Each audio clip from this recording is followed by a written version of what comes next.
This segment, we're going to get into Samsung fiasco and the lessons that we can learn from that really the safety net, what I call the safety net, and the example or the unexample that they're setting that will help you to conquer your fear of really putting yourself out there as a developer. And I want to talk about some stuff that I went through when I first started getting into web development, some mistakes I made, and how the safety net kind of bailed me out of those as well. And hopefully, again, give you the inspiration, the motivation, the ability to deal with the fear of failing so that you can put yourself out there, because chances are you're already ready.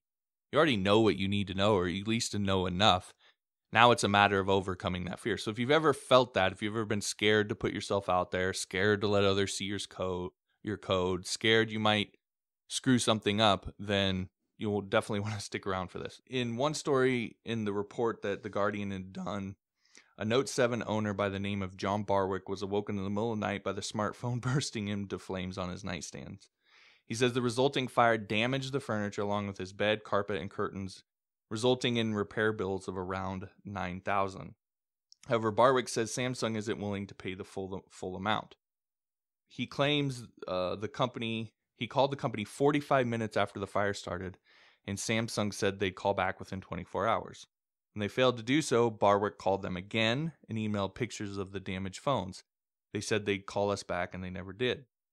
Eventually, Barwick received a call from Samsung and was referred to the South Korean firm's insurance company, Samsung Fire and Marine.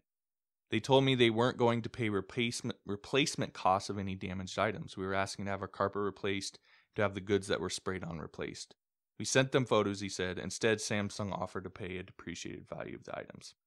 So, now, again, people have different perspectives and so forth, and I appreciate that. But, for a company who is already having a lot of PR issues and has already made a number of mistakes, coming across as stingy about doing the right things for the people that you injured or that were affected by your mistake doesn't come across really well. Now, we could maybe go back and forth a little bit in terms of the replacement costs and the kind of the minutia of it, of is it 9,000 or should it be 4,000 or whatever. We can maybe debate that. But again, for a lot of people, Samsung, not calling, saying they're going to call back and then not calling back, doing that 2 or 3 times, and then when they do finally call back, not actually dealing with it themselves, referring them to the insurance company, and then the insurance company saying, well, we're going to cover replacement costs, we're going to cover depreciated costs and so forth. It's not a good look. And to a lot of people, that's a mistake. That's Samsung not doing right by their customers. And you can agree with that, not agree with that, but the point is that for a lot of people looking at that situation, it's a bad look. It's bad PR. And as I read this, I can't help but marvel a little bit at what a great lesson this is on what not to do. And I think it should be reassuring for any of you out there who are worried that you're going to screw something up with your web development career.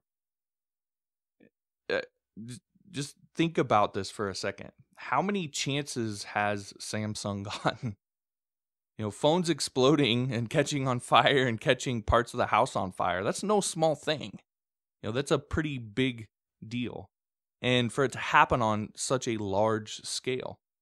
But then on top of that, they kind of hem-hawed around in issuing the full recall, which led to more bad PR. And now they're kind of fumbling on the customer service part of it and doing right by their customers, which is leading to even more bad PR. However, in quarter 3 of 2016, which is when this whole problem kind of went down, they're actually up in terms of phone sales and revenue over the same quarter last year. So they sold more phones this year during all of this than they sold last year at this exact same time.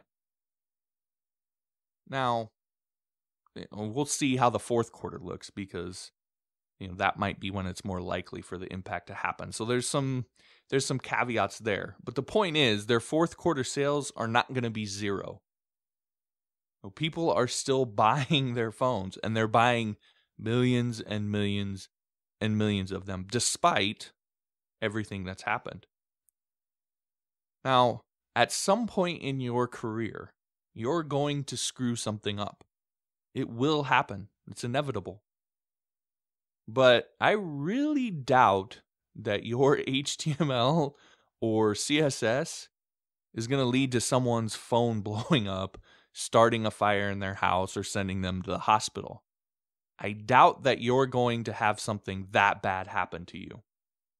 So you can get through whatever might happen, whatever mistake you might make. What matters is that there is a way to get through that mistake. There's a way to go about it that will ensure that you don't have to worry if you make an honest mistake. Now, it's a whole different thing when it comes to dishonesty. But if you make an honest mistake, or you honestly just get overwhelmed or can't fulfill on something, there's a way to get through that with virtually unscathed, without it being a big hindrance on you or your career.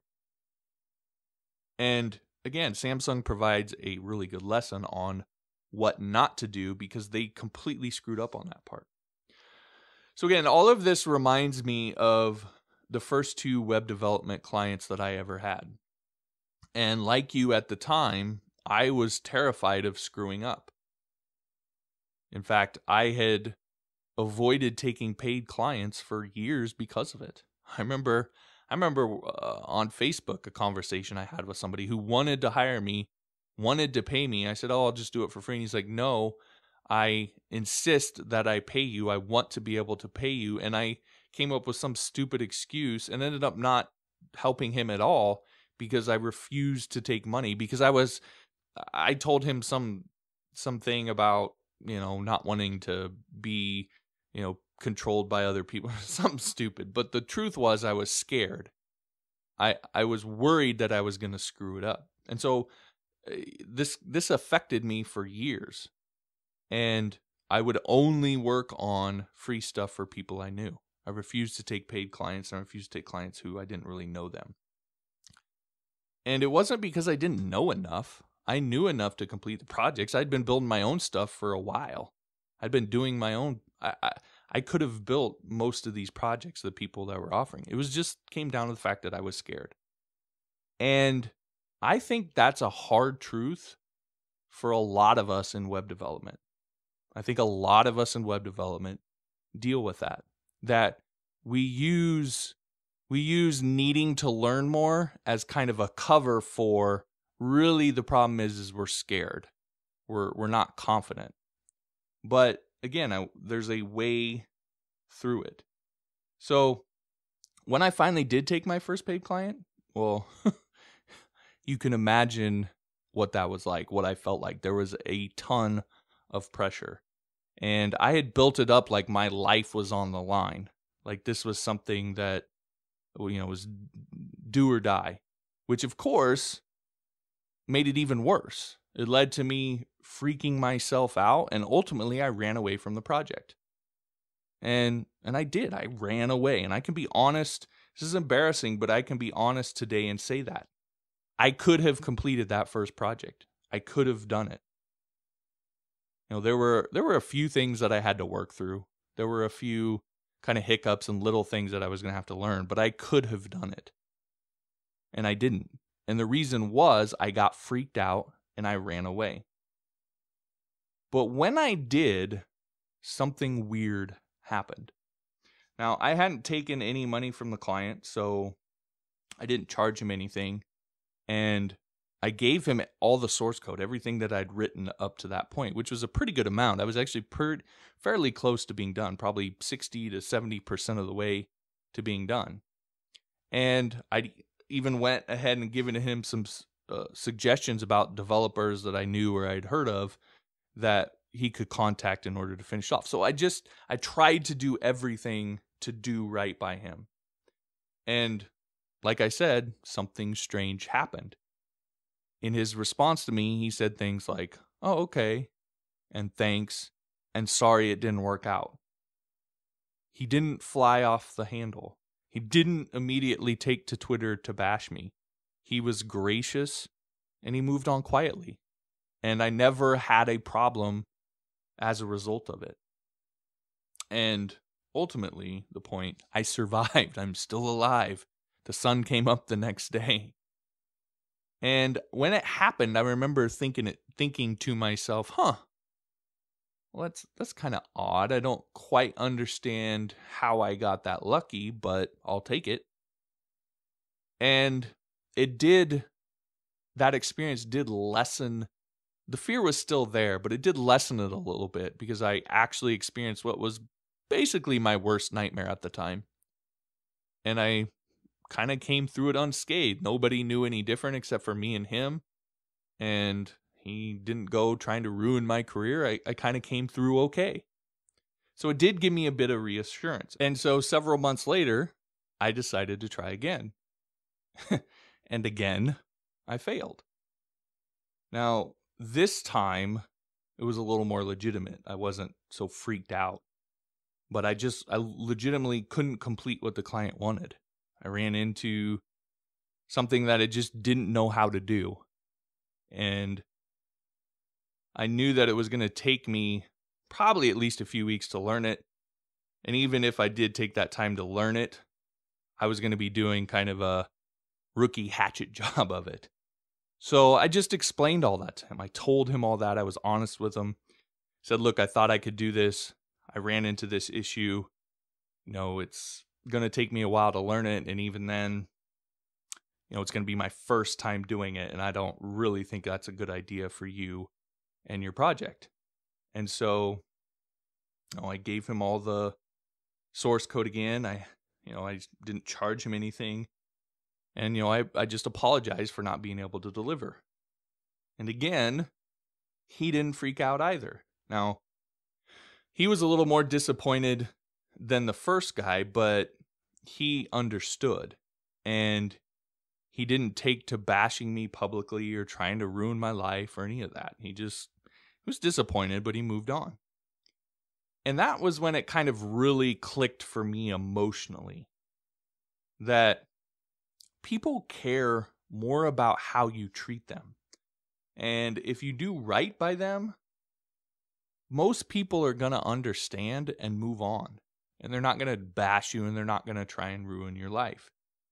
That people will give you second chances. And in Samsung's case, third and fourth and fifth chances. I mean, they're a kind of classic example of multiple chances. So this is what I want you to get out of all of this, that I hope will kind of eradicate that fear that you might have. And that is, your reputation is as much about what you do when you don't deliver as it is when you do deliver. And if you do right by people, you'll be just fine. And that is your safety net. And it's the reason that you shouldn't worry so much if you screw something up. Because if you're a good, honest person and you tell them the truth and you try to do right by them, most people will understand. They won't talk bad about you and they won't try to ruin your career.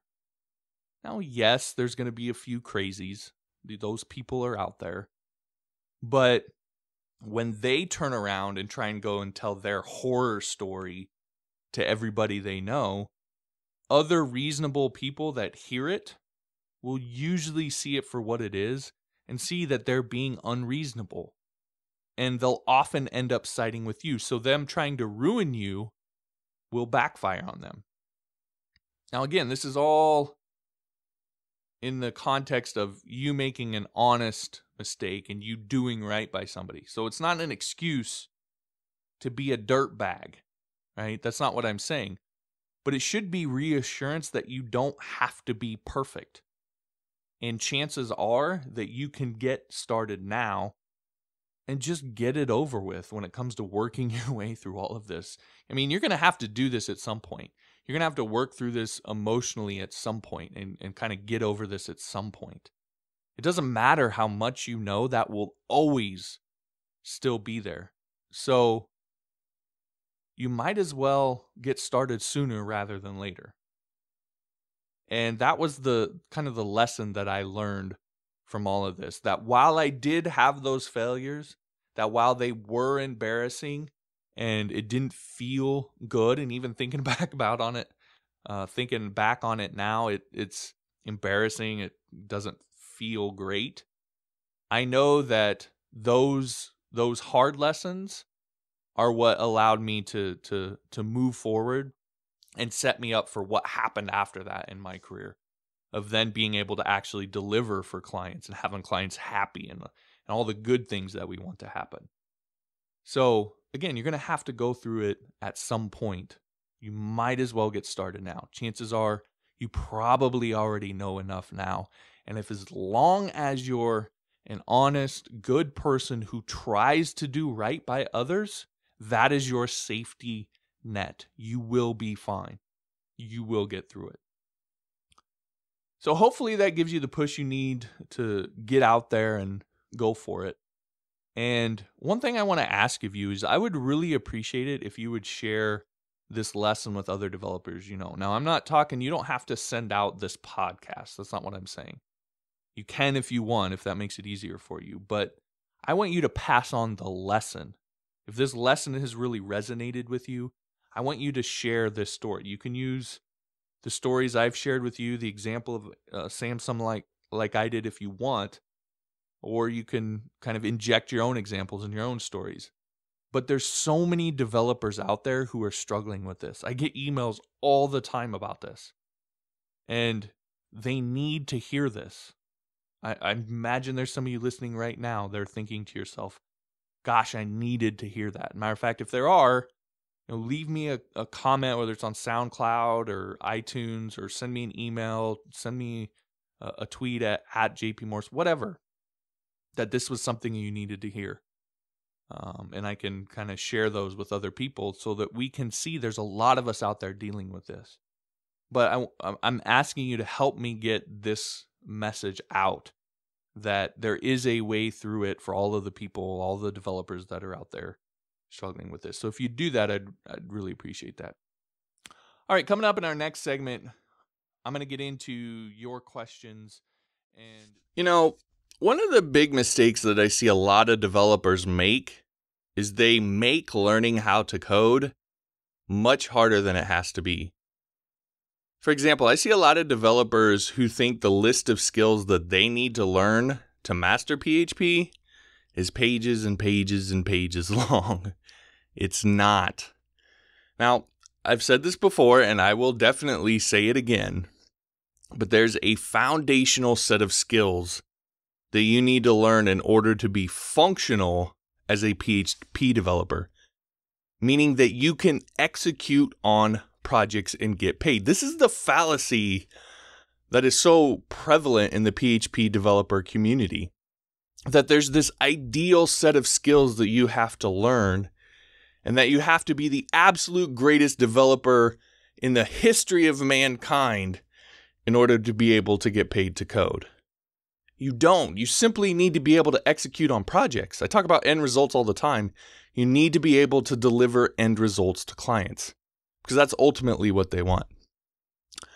But when you focus on these foundational skills and learning only those first, the things that will allow you to execute on projects, what you realize is that you can start getting paid to code much faster than you probably ever thought, because you haven't set this idealistic, unattainable bar for yourself to reach before you allow yourself to take paid work. You can start now when you can execute on a deliverable, when you can complete a single project, when you can create a contact form or a business website. When you can execute on that, you can start. And you can start then building the life that you wanted, that you got into this all in the first place, instead of continuing to slave away at some job making somebody else rich.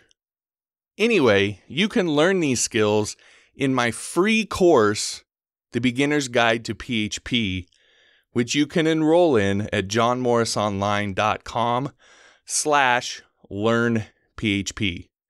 And it's going to teach you these foundational skills so you can get started right now.